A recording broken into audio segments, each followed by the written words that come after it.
This week, I walked into a coffee shop on the Fort Worth side of the Metroplex wearing this Northplace hoodie. The bubbly young lady working the cash register said to me right when I walked up, she read my shirt and she looked at me and said, "If that's what you guys wear to church, I want to come." And I just, without even thinking, said, "If you'll come Sunday, I'll wear this to church. I will preach in this Sunday." She said, "You're the pastor." I said, "Yeah, and if you'll come Sunday, I'll preach in this."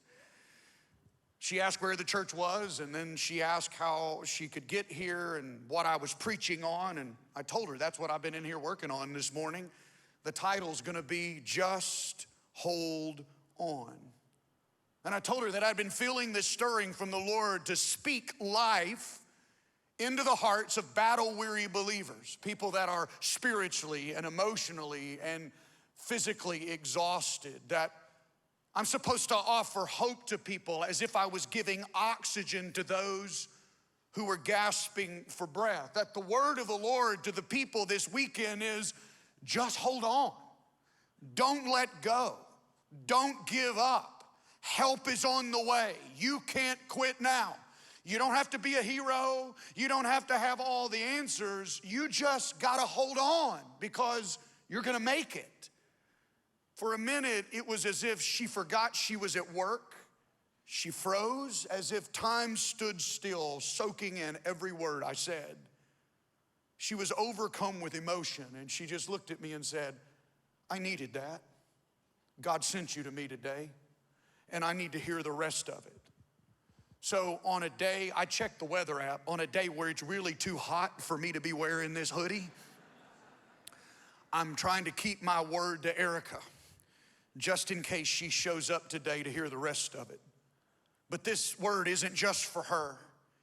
It's for every one of us that has recently thought or said, "I just don't know how much more I can take."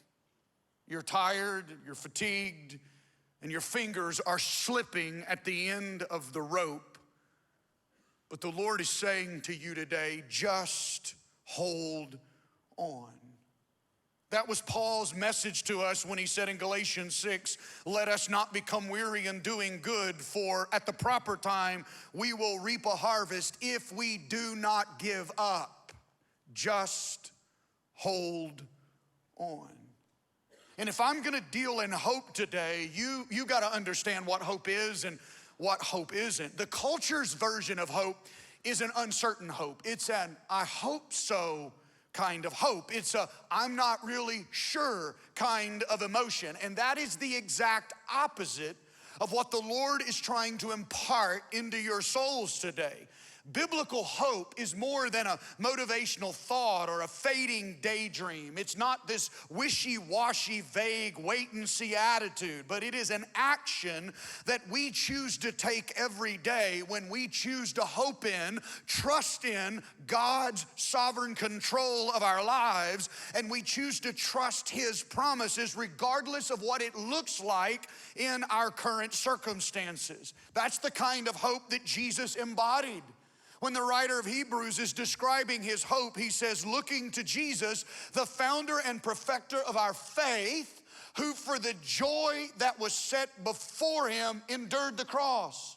He was able to endure unimaginable suffering because of this future-focused hope that was out in front of him. That hope was anchored into the promise of what God had said to him. That's the kind of hope that Jesus embodied. And you and I can endure our present, whatever is in our present, because of the joy that is set before us. That's biblical hope. It's the joy out there, out front. So just hold on. It's the kind of hope that stabilizes your frantic thoughts and your emotions and keeps you steady in the face of strong headwinds of adversity. Real hope is this constant expectation that something good is about to happen because God is at work. It's an awareness that God is actually looking and longing to show you His goodness. Listen to the psalmist in Psalm 27. Wait and hope for and expect the Lord. Be brave and of good courage, and let your heart be stout and enduring. Yes, wait for and hope for and expect the Lord. You know what the psalmist is saying? Just hold on. Hope dares to believe in the face of impossibility. Hope says, you know what? I think God might just turn this thing around. It's this unexplainable but always undeniable feeling that today would be a really bad day to give up. The entire time I was preparing for this message, I kept seeing myself as your trainer in your corner while you're in the middle of the ring in the fight for your life. You've gone the distance. You're in the 12th round with the enemy. And in this 12th and final round, the enemy has gotten the best of you. You're laying flat of your back on the mat, and the ref is counting the 10 count down. It's almost over. And I'm over here yelling in your corner saying, get up. It's not over. You've got more in you, and he's got more plans for you. This is not the story that the Father has written for you. You are a child of promise, and this moment is not going to define your life. Get up. You may be down but not out. You may be confused but you're not directionless. You may be bent but you're not broken. You may have failed but it's not final. You may be hurt but it's not hopeless. Get up. Just hold on. It reminds me of what the Apostle Paul said to the Corinthians in 2 Corinthians 4. We are pressed on every side by troubles, but not crushed and broken. We are perplexed because we don't know why things happen as they do, but we don't give up and quit. We are hunted down, but God never abandons us. We get knocked down, but we get up again and keep going. Somebody needs to say it with me. You need to preach this to yourself. Just hold on. Somebody say that with me. Just hold on. This is what the writer of Hebrews was trying to tell us when he wrote in Hebrews 6. Therefore, we who have fled to him for refuge can have great confidence as we hold to the hope that lies before us. This hope is a strong and trustworthy anchor for our souls. It leads us through the curtain into God's inner sanctuary. Jesus has already gone in there for us. There's a powerful and overlooked promise here for all of us who have put our hope in Jesus and fled to him as our refuge. Pay attention to that phrase in verse 18. As we hold to the hope that lies out there in front of us. And now listen to the writer describe that hope. This hope is an anchor, a strong and trustworthy anchor for our souls. Now, if you think this through, it's unusual imagery. We usually drop anchors right where we are to hold us in one place. We don't throw anchors out in front of us like we cast a fishing line. We don't throw anchors out in front of us. But the writer is referring to this anchor of hope that lies in front of us out there somewhere. And his original readers would have known exactly what he was talking about as he was illustrating his point, because he was referring to an ancient sailing practice all of them would have been familiar with called kedging. When storms or turbulent seas would threaten a ship and the ship would take refuge in an inlet or a cove, but the winds would threaten to crash the ship up against the shore or against the rocks, a crew of sailors would get in a smaller boat and literally take the anchor of the big ship out deeper into sea as far as the anchor rope would allow them to go. And the anchor would then be let down and the ship would be pulled forward into the wind against the storm toward the deeper water by pulling on the anchor rope. That's kedging. And that's what the writer of Hebrews is telling you to do. He's saying just hold on. Hold on to that anchor rope. Kedge against the adversity because Jesus has already gone into the storm on your behalf. He's already gotten in the smaller boat and gone ahead of you and dropped your anchor into God's inner sanctuary. Once you've given your life to Jesus, for the rest of your life, you're going to be hedging against the storms of life, holding on to this rope that is a strong and trustworthy anchor. It is the hope that lies before you. Listen to the promise again. This hope is a strong and trustworthy anchor for our souls. It leads us through the curtain into God's inner sanctuary. Jesus has already gone in there for us. You and I may still be on earth, but our anchor has been dropped in heaven. Jesus has gone before us and dropped anchor. So no matter how bad it gets, no matter how tired you are, no matter how stacked the odds are against you, you can't let go of that rope. Just hang on. It's exactly what the psalmist was telling us when he said that God's people are like palm trees. Psalm 92, he said, but the godly will flourish like palm trees and grow like the cedars of Lebanon. For they are transplanted to the Lord's own house. They flourish in the courts of our God. The palm tree will lie parallel to the ground under the pressure of the winds from a hurricane or a typhoon. It bends under the pressure, but it doesn't break. It holds on. And when the storm is over and the wind stops blowing, the palm tree will eventually stand completely upright again. That's what the psalmist is talking about when he says the godly will flourish like palm trees. Those who have anchored their lives in Jesus will do what Paul said in the verse we read just a moment ago. We get knocked down, but we get up again and we keep going. We hold on. That's what King David was trying to tell a group of battle-weary soldiers under his command. In 1 Samuel 30, while David and his army are out dealing in a skirmish with the Philistines, while they're distracted, an enemy raiding party attacks David's encampment at Ziklag. They burned it to the ground, and they take all their wives and children as captives, including David's own family. The Bible is very descriptive of the level of shock and grief and rage that David and his men experienced when they arrived home to see what had happened to their village. So David takes 600 of his mightiest men to pursue these raiders to get their families back and to get their possessions back. But in the middle of that pursuit, 200 of the 600 men were so battle weary they could not continue. These men are not cowards. They had proven themselves and were warriors in David's army, but at this particular moment, they were so wounded or so sick or so exhausted, they just could not go on.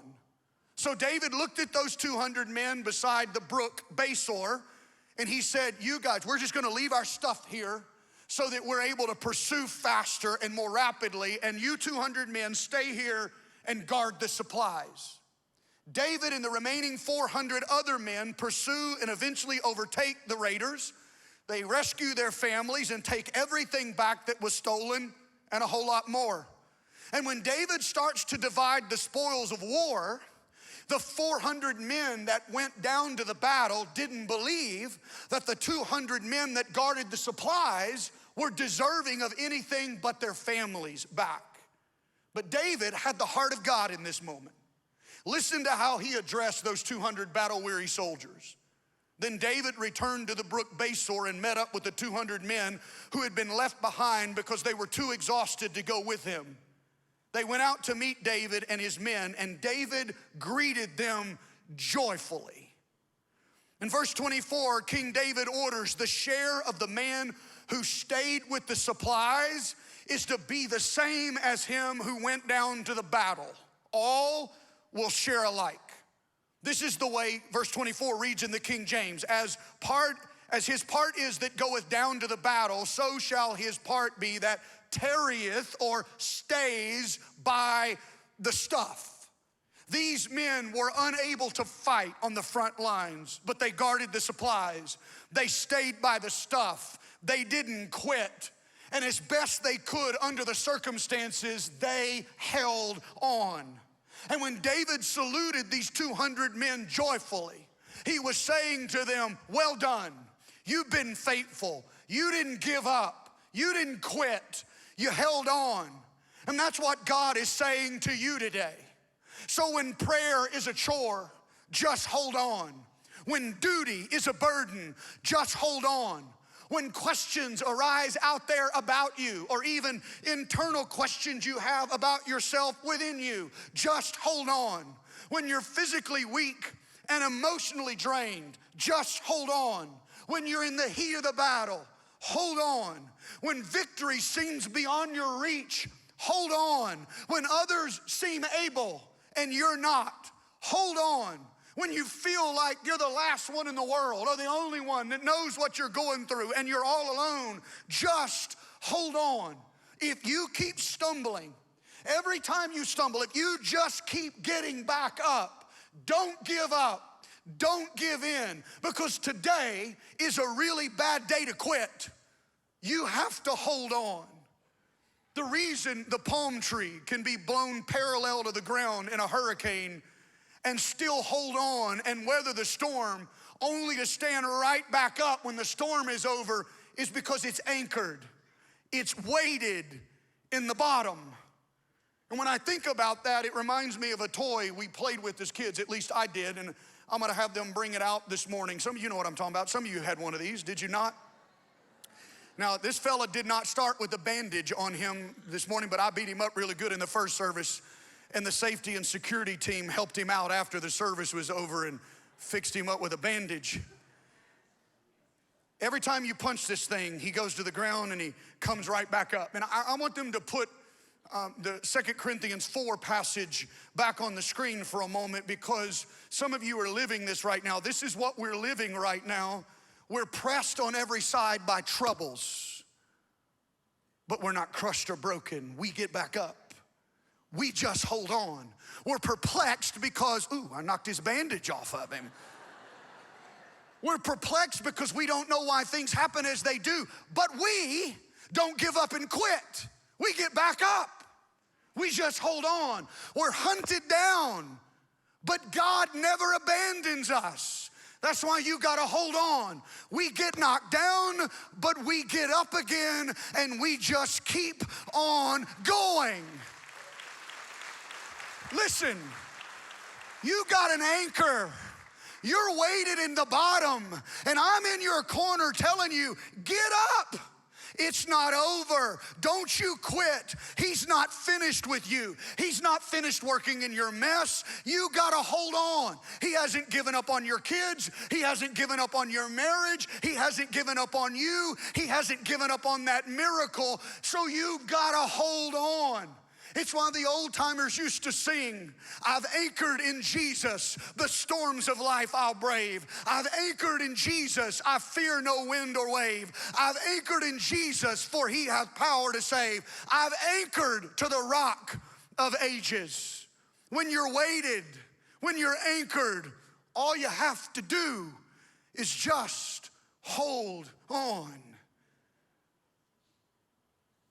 I didn't plan it this way, but as I was working on this sermon, the Lord brought a song into my life. It's not new, it's just new to me. And it was like that song was the final point of my sermon today, and I asked our teams to learn it. But before we go into that song and sing it live at every location, there's a story that I've told a lot through the years at gravesides or funeral services. You may have heard me tell it. But it's so full of hope, it's unfair to save it for the moments of our deepest grief when we need this kind of hope in our everyday lives. Over 30 years ago, I became friends with a guy named Rex who ran his own accounting firm. He started investing in Haley and I when we were barely 20, newlyweds and young and new in ministry. And one of the times Rex called me into his office, it was right after the passing of his mom in a long battle with cancer. He told me that his mom was a brilliant woman and a writer and a devout follower of Jesus, and she had done all of that, stayed faithful to Jesus and continued to write all the way until her death. She journaled every day, even to the final days of her battle with cancer. And in a deeply humbling gesture, Rex said that he felt like I was supposed to have his mom's journals because there were things in there she had written that needed to be shared with the world, and if he kept them, they wouldn't have the impact that they needed to have. So I walked out of his office that day as if I had been entrusted with the family treasure. As I read through those journals, I noticed something interesting. As she got toward the end of her life, obviously the entries got shorter. But she seemed to have this infatuation with midnight. On multiple days in the last few weeks of her life, just one line, it said, if I can just hold on till midnight. And as she got closer to her passing, she wrote, just make it till midnight. Until the last couple days of her life, all she wrote in her journal was midnight. Midnight. That was it. I went back to Rex's office and I asked him, man, why was your mom so focused on midnight in her journal? It's like, is that when they came in and gave her more morphine to help her deal with horrible pain? He said, no. My mom took the promise of Lamentations literally, that God's mercies are new every morning. And if she could just hang on until midnight, that God would give her a fresh touch of his mercy to make it just one more day. That's incredible. And here's the promise that she held on to. The steadfast love of the Lord never ceases. His mercies never come to an end. They are new every morning. Great is your faithfulness, Lord. Our teams are going to prepare to sing this song. I said, it's not new, it's new to me. And the Lord brought it into my life just on time as he was asking me to be a dealer in hope to you and ask you, just don't let go of that anchor rope. You can't give up. You can't quit. My prayer today is that the Lord would be for you in this moment what he was to the psalmist in Psalm 3:3 when the psalmist said, thou, O Lord, art a shield about me, and you are the lifter of my head. Some of you got your heads so low because of what you're going through. My prayer is that nail-scarred hands of your Father reach into this room and he takes his hand, gets under your chin, and he is the lifter of your head today, because there's hope and it's available for you in this moment. I want you to let God impart this hope to you right now. If you know the song, sing it. If you don't know it, let it be like a spoken word of encouragement over your life, speaking life sung over you, speaking life into you and in your situation, and let it go from your head to your heart. Let the Lord impart hope to the deep place of your soul. Listen to this.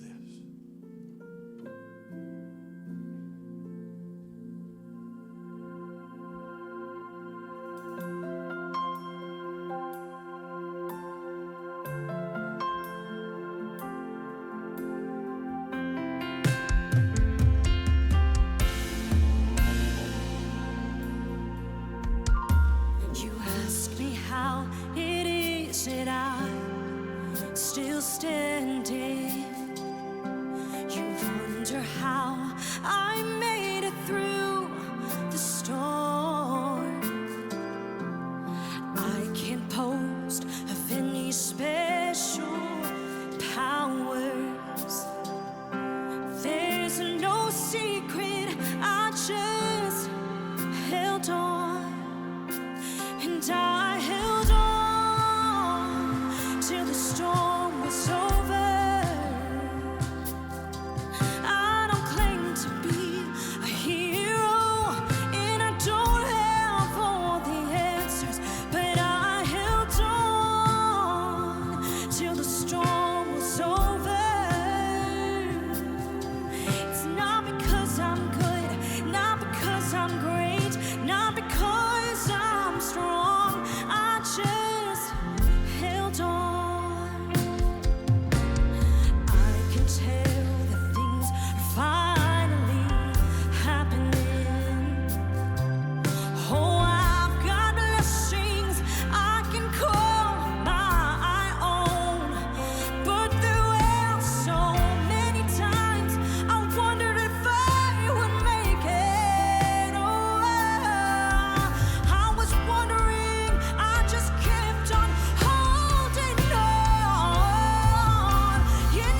stand to your feet all across this place today. For somebody in this room today, look, for some folks it's just, oh, Pastor, that's a great devotional thought. But for somebody in this room, this is a lifeline. He orchestrated this day, started putting this in my heart weeks ago because he knew you were gonna be here. And he just wanted you to, you're gonna make it. You don't need to hear this preacher say that. You don't need to hear a songwriter say that. You need to hear the Spirit of God say that to your soul today. You're gonna make it. He's gonna fix this. You're gonna weather this storm, and it's gonna be one more testimony in your Ark of the Covenant, your Ark of the Testimony to offer praise to God. On Tuesday, the November the 18th, it'd be my 35th birthday in Jesus. 35 years ago on Tuesday, I walked into church drunk under the influence of all that I'd been doing at a party the night before. As an addict, I had an encounter with Jesus that changed my life and my eternity. For the last 35 years, I've been a different person because of that moment. And there's something I can promise you I've learned in the last 35 years. He will not fail you. He is good and he is faithful. He doesn't always do what you want when you want, but he will not fail you. He's gonna prove himself again. I've seen it happen over and over, and I've spent my life stumbling and just holding on. But every time he comes through, it's just another testimony that he is a God who makes a way where there seems to be no way. And he's gonna make a way for you. He's gonna straighten the crooked roads and flatten the plains. These mountains shall become a plain for you. The psalmist said, weeping endures for the night, but joy comes in the morning. It's about to be sunrise for somebody. You just gotta hold on. Don't quit. It gets the darkest and the coldest right before dawn, and about the time your hands let go of that rope, the sun's about to come up. Today is a really bad day to give up. He wants to move in your life. I'm gonna ask our prayer team if they would to come and prepare to serve you today. Maybe you're in the battle and you just don't want to fight it all on your own, and let us join our faith with that battle today. That's what our prayer team is coming to do, so we can help shoulder some of that load with you today. You don't even have to say what you're here for. Just say, I'm in the fight of my life. Would you pray with me? That's all we need to do. And we can walk together with you in this moment. If you just need to fight where you are, get back off the mat right where you are. Our team is gonna keep leading this environment in worshipful so you and the Lord can have a moment. So Lord, I just pray, we've done what you asked us to do today and set an environment for you to be the lifter of people's heads. So Spirit of God, would you speak directly to men and women's hearts today in a way that I can't? Would you communicate to the deep places of our souls today? They can't give up. There's so much more you want to do in them and through them. So today, will you impart an eternal hope, a future-focused hope, the joy that is set before them. Let it get in their spirits today, and let them anchor their lives to that in the middle of this storm. Would you bless them and keep them? Make your face shine down on them. Be gracious to them. Turn your countenance their direction today and give them peace and hope. In Jesus' name.